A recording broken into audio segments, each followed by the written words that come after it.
হাজার বছর ধরে আমি পথ হাঁটিতেছি পৃথিবীর পথে। সিংহল সমুদ্র থেকে নিশীথের অন্ধকারে মালয় সাগরে অনেক ঘুরেছি আমি। বিম্বিসার অশোকের ধূসর জগতে সেখানে ছিলাম আমি। আর দূর অন্ধকারে বিদর্ভ নগরে আমি ক্লান্ত প্রাণ এক, চারিদিকে জীবনের সমুদ্র সফেন। আমারে দুদণ্ড শান্তি দিয়েছিল নাটোরের বনলতা সেন।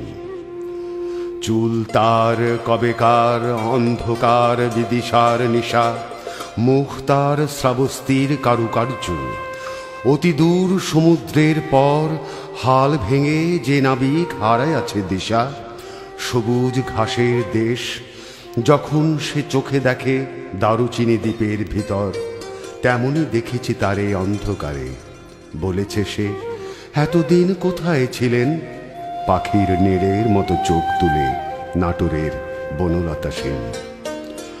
সমস্ত দিনের শেষে শিশিরের শব্দের মতন সন্ধ্যায় আসে। ডানার রৌদ্রের গন্ধ মুছে ফেলে চিল। পৃথিবীর সব রং নিভে গেলে পাণ্ডুলিপি করে আয়োজন। তখন গল্পের তরে জোনাকির রঙে ঝিলমিল। সব পাখি ঘরে আসে, সব নদী ফুরায় জীবনের সব লেনদেন। থাকে শুধু অন্ধকার মুখোমুখি বসিবার বনলতা সেন।